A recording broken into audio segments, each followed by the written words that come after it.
Hey guys, Tim with Little Crow Gunworks. Welcome back to the channel. Today I'm out on the range, out at the 100-yard range, and I'm doing a little video on a brand new rifle we just finished up.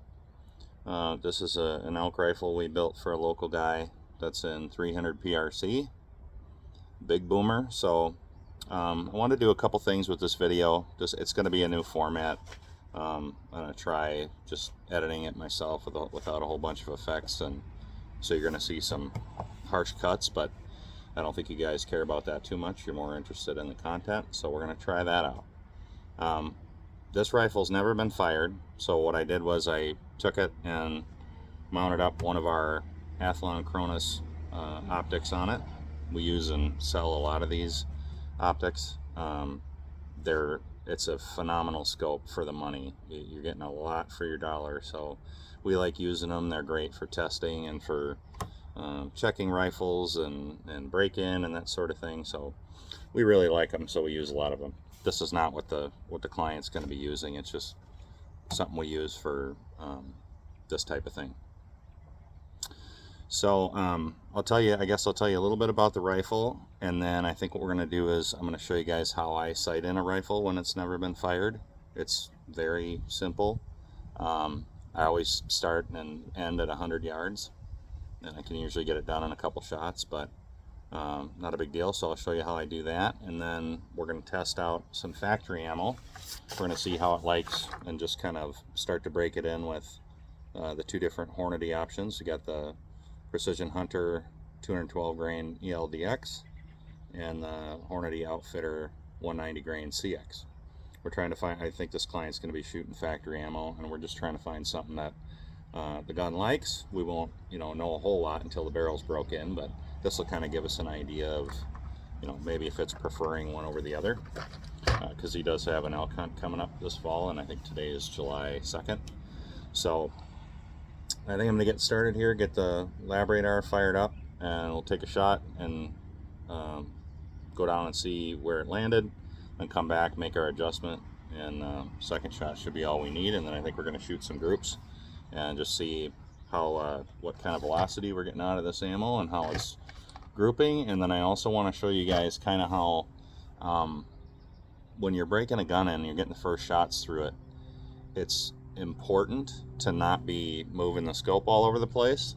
Like, I'll show you what we sighted in, but then after that I'm not really going to touch it, because you want to, as you're shooting groups, you want to see what I've found in my experience is usually, especially with hunting rifles and big magnums, the groups will kind of migrate around. Like the first group will be here, you won't change anything, you shoot at your next point of aim and it won't be in the same place relative to the dot. It'll kind of migrate and form a group somewhere else, and you want to kind of watch that and see when it starts to calm down and when it can kind of start to give you good information. So we'll see how that shakes out on the target. I'm going to go back and forth between the ELDX and the CX and just see how this barrel's behaving, check function of the rifle, make sure it's feeding well out of the magazine. But I think I'll start by telling you a little bit about the rifle, and then we'll sight it in and get going. So let me get you turned around here. This is a AG Composites Armor stock. This one happens to be fiberglass. The color is carbon sagebrush camo, and the client opted to have the QD cups installed on both sides, front and back, so he can use QD sling if he wants. But then we also have the AG Picatinny rail, which also has a flush cup in it and a swivel stud if you choose, so you can interface it with our Thoroughfare tripod or whatever bipod you have. I'm shooting it off a bench today, so I'm just using my Accutech FCG2. So that's the stock. We have Hawkins Precision bottom metal with their Hunter Dropbox magazine system.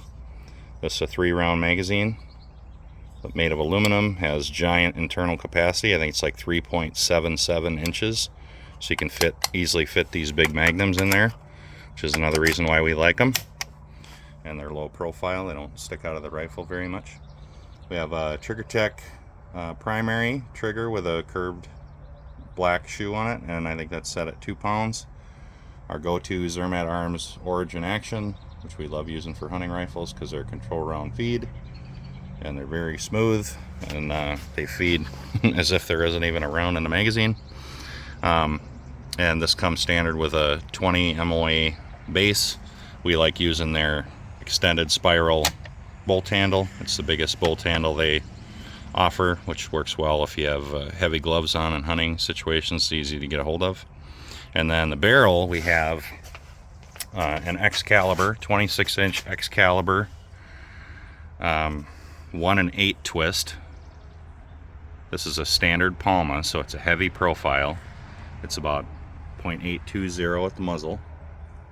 And we have a muzzle brakes and more CF Beast 2 on there, 5-port. Try to tame the recoil on this beast as much as we can. And I think the rifle comes in at 11 pounds, 14 ounces, which you think, okay, that's pretty heavy. Well, if you want to be efficient with a big Magnum like this, you want to be able to shoot it well, and you want it to actually be enjoyable to shoot, you want some weight to it. All right, so now I'm going to explain to you what I do when I sight in. So, I don't know if you can see this, but I have a big, stupid pallet square down there, which is just a big sheet of cardboard that's the size of a pallet, and I put a black dot in the center, and I found that is the easiest way to sight in rifles and start at 100 yards. So what I do is I'll point the rifle at the target and make sure that it's nice and stable. A lot of times I will get it level and then lock this cam on the bipod, and then I'll use the rear bag for any height adjustments I need. And what I'm trying to do is I'll take the bolt out. So let me do that. So I take the bolt out, and then what I do is I look down the barrel and try to get this, because my dot is in the center of that cardboard square. What I try to do is look down the barrel and make sure I'm centered down the middle of the barrel, and then I try to get the center of that cardboard sheet in the center of the bore.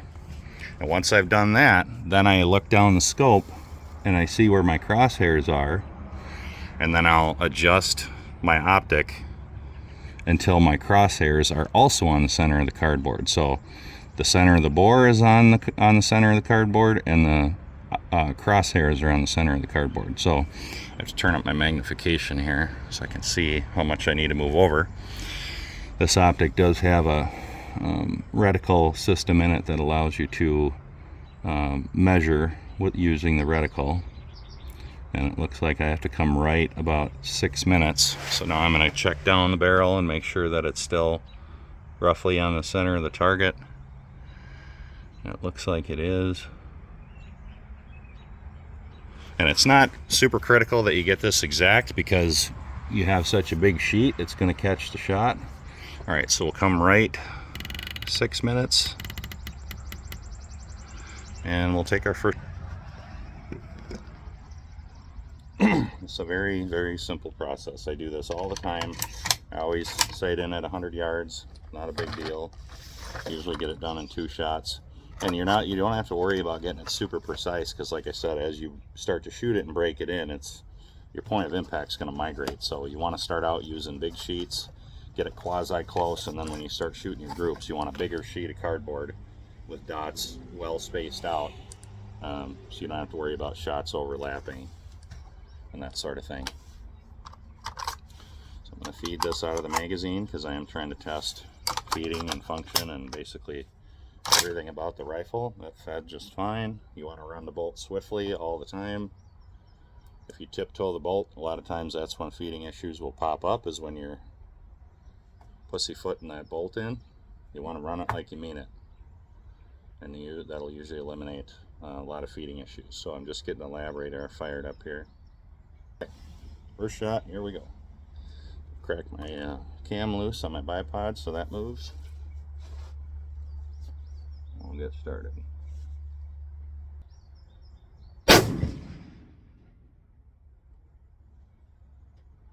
Very mild recoil. If I'm seeing the bullet hole correctly, that means I need to come left about 12 minutes and my elevation is right on.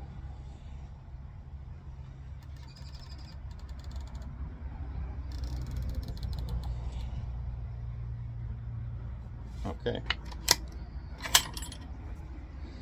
Shoot another one, see where that lands, then we'll go down and have a peek and change our target.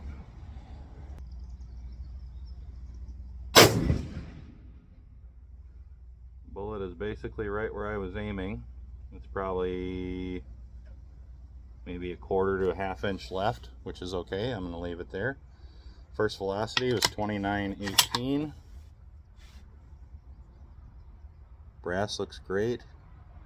Primer looks great. No cratering. Nice round edges. I don't know if you guys can see that. Nice round edges on the edge of the primer. It's not flattened out at all. 29.20. What does our box say? 28.60. So we're 60 feet a second over the box. First or second shot of the rifle. So that's a good sign. Again, 26-inch barrel. We like 26-inch barrels on Magnums.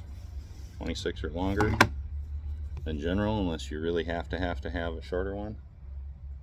Let's see, Precision Hunter 29.18. All right, we'll go down, see where those two shots hit, and swap out our target. All right, down here at the target, get here. So here's our big stupid pallet square.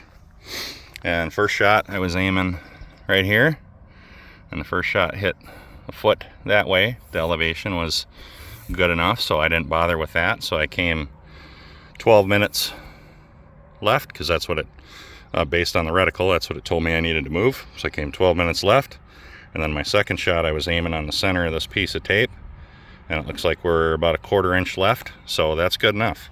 We don't need to get it exact. If we do get it exact, all that's going to do is guarantee that I pepper my point of aim, which is going to make it harder for me to have a good solid aim point. So I don't care if it's a little off, because like I said, it's going to migrate anyway. So now I'll set you guys down here and get the target swapped,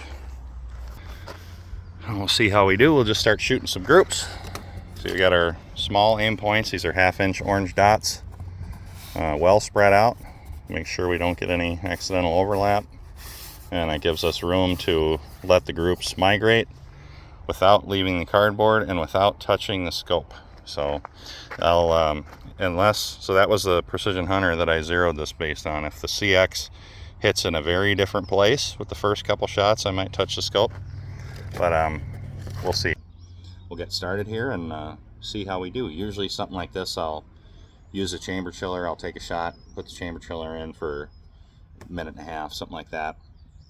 Take another shot, because we're breaking it in, so I'm trying to not get the barrel hot is my primary goal, and then also, again, like I said, check function of the rifle and just kind of see how it's behaving.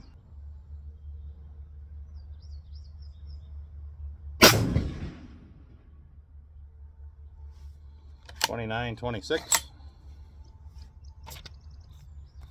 Group 1.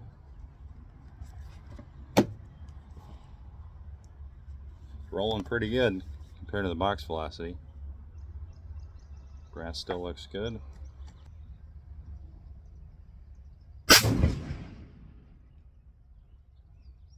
$29.30 on the velocity. Those first two shots are a quarter inch apart. So far so good.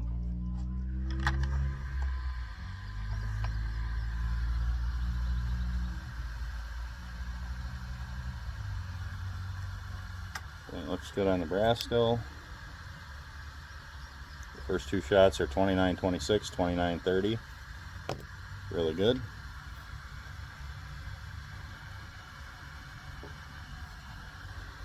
Wait our minute and a half. Shoot again. You see, I've talked about this in a lot of different videos. You're basically just trying to not get the gun hot. The gun is breaking in, but it's kind of just blasting and burnishing where the chamber reamer meets the bore of the barrel, that transition there, the lead, where the bullet is first meeting the bore of the barrel. You are blasting that and kind of rounding it over. It's not the bullets that are rounding it over, it's the the powder shot blasting the throat at 4,000 degrees or whatever the number is, you know, instantaneously. That's breaking it in. So we don't do any special cleaning in between or any of that stuff. We're just, you want to break a barrel in, you shoot it. So that's what we're doing. But during that process, we don't like to get it hot. We're trying to get good data, and all heat is going to do is skew the results. So we're not in a hurry. We take our time with this. And third shot and complete our first group here. We'll go down and see it. I think it's going to be a good one. So. And it is. I felt good when I let it go. 29-12. So our first group extreme spread was 18 feet a second. I'll work out averages and extreme spread and all that stuff for you guys. And then I'll actually show you the data. We'll go over it once all the shooting's complete here. But on the upside, that first group was really small, which is pretty typical of what we see with our custom rifles. So I think I'll bring you guys down there. We'll go take a look at it. There we go. Another rifle, another complete custom rifle. First 3-shot group out of the gun is very small. You guys are right along with me for the first shot. So this is shots 3, 4, and 5 out of the gun. And we'll start with the 1 here, get a good measurement. So that is about 5/8 of an inch. Let's see if I can get my arm out of the way. Yeah, that big line, second big line, is 5/8. So first group out of the gun, 5/8 of an inch. And it's a little over half MOA, so pretty hard to bitch about that, guys, especially with a big 300 Magnum. And that's another reason why, you know, like I said, we want a heavier gun. It's easier to do stuff like that. You know, a lot of guys, some of the old timers, not all you guys, but some of the old timers and guys that have been around this for a long time, and they say it's, you know, 300 Magnums aren't made to shoot very, you know, very sub MOA. If you get it around an inch, that's good enough. And there's a lot of people think you can't shoot small groups with 300 Magnums, but you know, this is no exception. 300 Win Mags will do this, and some 300 Weatherbys. But part of being able to do that is having a heavy rifle you can control, that the recoil's tamed down by the muzzle brake and the weight, and you're not anticipating that recoil and flinching, and you can make good, clean shots. That's a big part of it. And then having a high quality rifle and decent ammo, and you know, not a big deal. You can shoot small groups with big magnums just as well as you can a, you know, 6.5 Creedmoor or PRC or any other precision cartridge. So hope you guys don't mind these little longer format videos that are more crudely edited. We're trying to figure out a way to bring you guys more content. So if you watch our hand loading series and the 7mm Showdown series, you know those videos were pretty highly produced and not highly edited necessarily, because pretty much, well, yeah, I think pretty much every one of those videos in the hand loading series and the 7 series I did in one take. No second take, most of the time, no notes. Like, I know this stuff inside out and backwards, so I don't have to read a whiteboard and, you know, edit the hell out of the video and do a bunch of takes and whatever. Like, I know this stuff inside and out, so I can do this stuff in one take. But the problem is where I don't edit videos, at least not to that degree, so we're having to send them off to an editor, and there's a delay there, and he's got a full-time job too. He's not an editor by trade, so I'm trying to not exploit and take advantage of him, and we're trying to figure out how to get you guys more content. So this is what we're trying, is just me shooting the videos, no effects, and then me editing it just on YouTube Studio and cropping it up as I see fit. And I think in the end result, you guys are going to be happy with it because we're bringing you more information at a higher pace. And I don't think you're going to care too much about the editing. So, and we do a lot of stuff that we don't show you guys. Like, you know, I try to show you every custom rifle we build, but there's a lot of stuff we do that never sees the light of day, and we try to change that, help you guys out, and just give you more information. Because I know a lot of you guys have said that you pick up a little nugget every video I do, you're learning something. So that doesn't happen if we're not producing content. So, all right, I think that's cooled enough. Rev up our lab radar and see how this rifle likes the CX. You know, historically, the CX ammo shoots, you know, very mediocre for different cartridges, like the 7 PRC CX ammo doesn't shoot very good, and other stuff I've shot is very mediocre too. So hopefully this one's an exception, but we'll see. We know the rifle can shoot, obviously, from the Precision Hunter, but we'll see how it likes the CX ammo.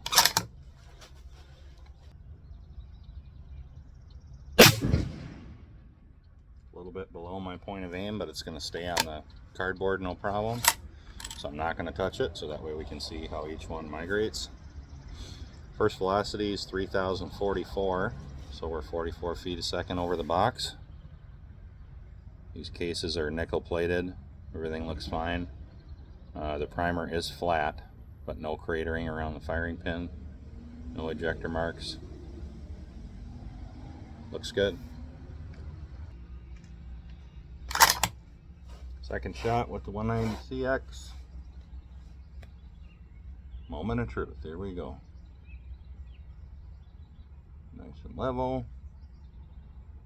Good natural point of aim.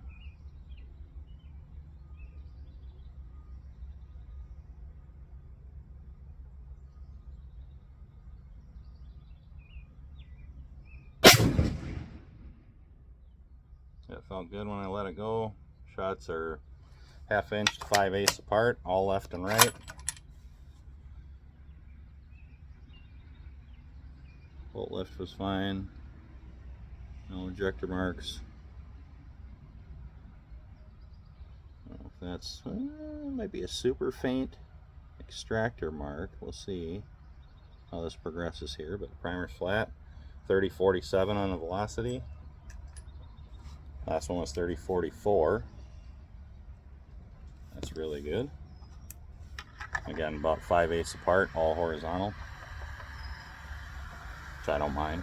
There isn't really any wind to speak of. There's a tiny bit, but the flag's limp, so not enough that I would say that, you know, our horizontal was due to wind. I'd say it's just a dispersion of the ammo. All right, third shot for our first group with the 190CX.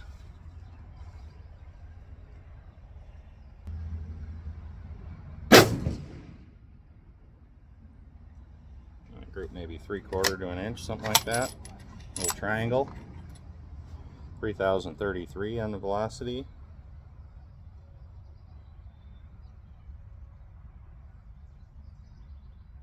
Grass still looks good.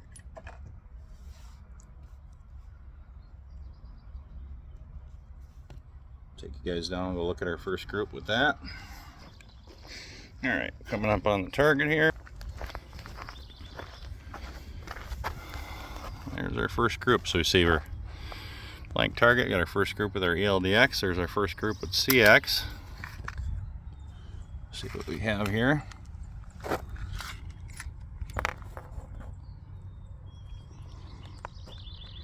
Get my arm out of the way.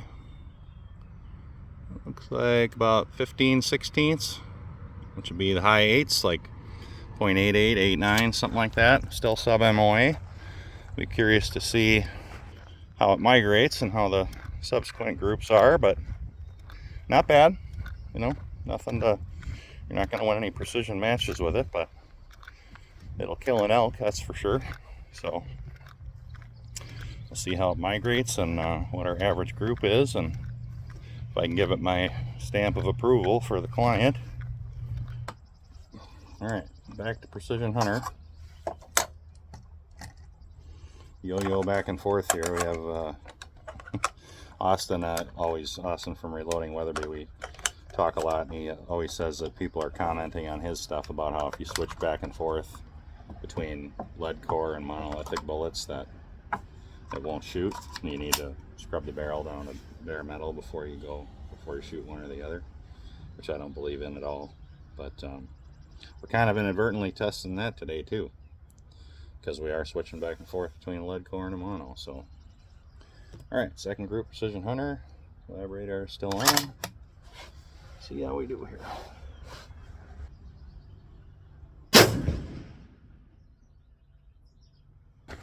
Okay, so yeah, so our average center was probably about right here, and now it's right here. So that shifted about a ½ inch kind of down and to the left, but our second group still very good. What do we got there? A ½ inch, but pretty damn good. Second group with the Precision Hunter shot smaller than the first, so I know it's only 3 groups, but that kind of, the theory of you got to clean the barrel between shooting monos and lead core, that kind of shoots that in the ass. Because we just shot the CX, didn't do anything with the barrel, and second group with the Precision Hunter was smaller than the first one. So I know it's only a 3-shot group, but that's what we like to do for hunting rifles. We don't do huge sample sizes on hunting rifles because you're not going to be taking 10 to 20 shots at an elk. You might get 2 or 3 and then he's gone. So if he's not laying on the deck, you're probably not getting the 4th one. So don't worry too much about it. As long as we have a good idea where the first 3 shots are going to be and that those are consistent, don't worry about it. But really good. Second group, ½ inch. Hard to bitch about that. Okay guys, got all the information here for you. I think I got this set up as best I can. I did not figure out the velocity averages. I'll do that when I get home, but we got group sizes, vertical and extreme spreads.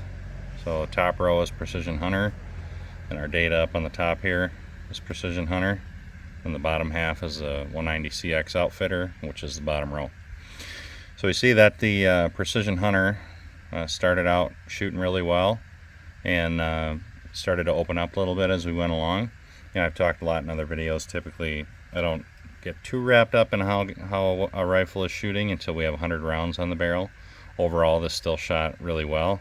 If you look at our group sizes on there, we have 0.593 for the Precision Hunter, 0.483, 0.815, 0.890, and 1.019. So we only had 1 group over an inch, but every group for both ammunitions was sub MOA today. So gun shooting really good so far, especially for factory ammo. But again, I'll recommend that the client put 100 rounds through the barrel before he gets too wrapped up in any one combination. And then looking at the Outfitter ammo with the 190 grain CX, that started out shooting decent, and then it kind of stayed there. I think the biggest group was the first one, 0.917, and then the second group was 0.691, third was 0.840, 0.689, and 0.639, that group there on the end. So if you made me pick one right now, I would pick the Outfitter ammo with the 190 grain CX. That's perfectly suitable the way it is for shooting elk out to say 3, 4, maybe even 500 yards, provided that you have the skills to do that and take adequate time to make your shot when you're in the field. But I would say the ammo is capable of it, but we're going to recommend that he breaks the barrel in completely, you know, get 100 rounds or so on the barrel, give it a good thorough cleaning, and then come out and test this ammo again and basically do the same thing, shoot some more groups, spend a lot of time with the rifle and get familiar with it before he goes out on his hunt. But so I just wanted to take you guys along for the ride on that, just to show you what we do when we finish up a custom rifle before we send it out to you. We do spend some time with it, shoot it a little bit, make sure that we're not seeing anything goofy with it, and that everything's working the way it should. But overall, the rifle shot really well, considering it's factory ammo and the barrel's not even broke in yet. But But anyway, like, subscribe, share with your buddies, all that good stuff. See you guys on the next one.